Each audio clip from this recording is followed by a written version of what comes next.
ላይፍ ስታር 9300 ጎልድ ሪሲቨር በዛሬው ቪዲዮአችን ተቃጥሏል። እንዴት አድርገን በቀላሉ በቤታችን ማስተካከል እንችላለን የሚለውን ነው ማሳያችሁ። ሪሲቨሩን ሳበራው ምንም አይነት ላይት የለውም። እነኚህ ሪሲቨሮች በአሁኑ ሰዓት የገበያ ላይ እስከ 1500 ብር እየተሸጡ ይገኛሉ።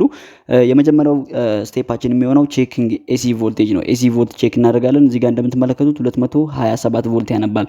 ስለዚህ ኤሲ ወይም ደግሞ ከሶኬቱ የሚመጣው ፓወር ገብቷል። ነገር ግን ሪሲቨሩ ምንም እየበራ አይደለም። በመቀጠል ፓወር ሰፕላይ ቦርዱ ላይ ስትመለከቱ ቪዲአር አለ። እዚህ ጋር የተሰነጠቀ ቪዲአር እና ፊውዝ አለ። ሁለቱ ተቃጥሏል ማለት ነው። ቪዲአር ማለት ቮልቴጅ ዲፔንደንት ሬዚስተር ነው። ቮልቴጅ ላይ ዲፔንደንት የሚሆነ ሬዚስተር ነው። ይህ ሬዚስተር ጥቅሙ ምንድነው? ኦቨር ቮልቴጅ ፕሮቴክሽን ነው። ፊውዝ ኦቨር ከረንት ፕሮቴክሽን ሲሆን ቪዲአር ወይም ኤምኦቪ ይባላል። ያ ደግሞ ምንድነው? ኦቨር ቮልቴጅ ፕሮቴክሽን ነው። ስለዚህ ሁለተኛው ስቴፕ ምንድነው የምናደርገው?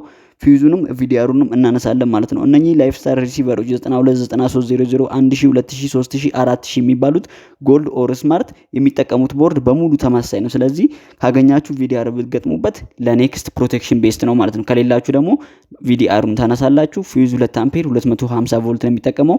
ፊውዝ ካላችሁ ዳይሬክት ፊውዝ ትጠቀማላችሁ። ከሌላችሁ ደግሞ እኔ እንደምጠቀመው በዋየር ጃምፕ እናደርጋለን። ዋየር ስትጠቀሙ ቀጭን ሽቦ ነው ማድረግ ያለባችሁ። ቀጠን ያለ ሽቦ ታደርጋላችሁ። ለምን? ከፕሮቴክሽን ውጪ እንዳይሆን ማለት። ስለዚህ ፊውዝ ስትገጥሙ ጥንቃቄ ማድረግ አለብን። በመቀጠል ምንድነው የምናደርገው?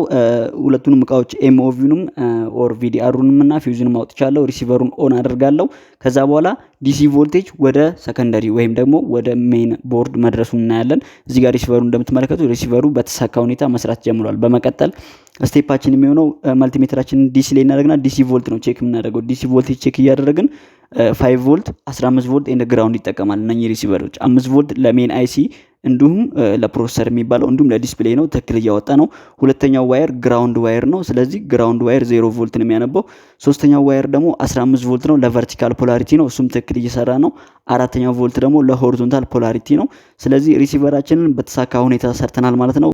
ጠቅላላ የኤሌክትሮኒክስ ጥገና ቪዲዮዎችን በዩቲዩብ እንዲሁም በቲክቶክ ለማግኘት ሊንካችንን በመጫን ፎሎ ማድረግ ትችላላችሁ። መልካም ጊዜ